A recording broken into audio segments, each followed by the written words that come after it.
Hear from Congressman John Lewis.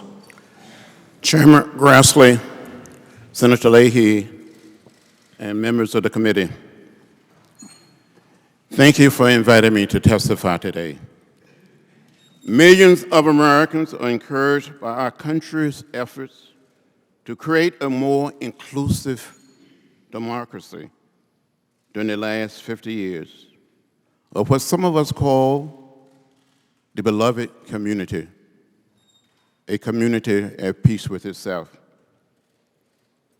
They are not a minority. A clear majority of Americans say they want this to be a fair, just, and open nation. They are afraid that this country is headed in the wrong direction. They're concerned that some leaders reject decades of progress and want to return to the dark past when the power of law was used to deny the freedoms protected by the Constitution. The Bill of Rights and its amendments,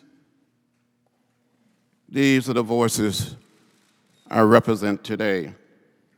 We can pretend that the law is blind. We can pretend that it is evil-handed. But if we are honest with ourselves, we know that we are called upon daily by the people we represent to help them deal with unfairness in how the law is written and enforced. Those who are committed to equal justice in our society wonder whether Senator Sessions' call for law and order will mean today what it meant in Alabama when I was coming up back then. The rule of law was used to violate the human and civil rights of the poor, the dispossessed, people of color. I was born in rural Alabama, not very far from where Senator Sessions was raised. There was no way to escape or deny the chokehold of discrimination and racial hate that surrounded us.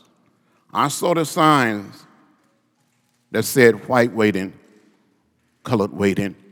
I saw the signs that said white men, white women, colored women. I tasted the bitter fruits of segregation and racial discrimination. Segregation was the law of the land that ordered our society in the Deep South. Any black person who did not cross the street when a white person was walking down the same sidewalk, who did not move to the back of the bus, who drank from a white water fountain, who looked a white person directly in their eyes, could be arrested and taken to jail.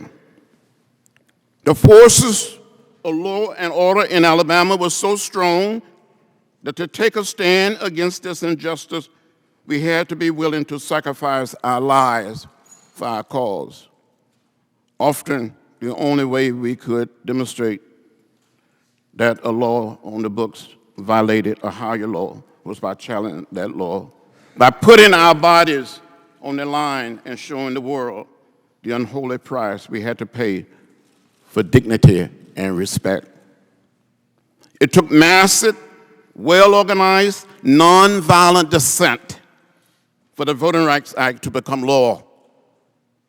It required criticism of this great nation and its laws to move toward a greater sense of equality in America.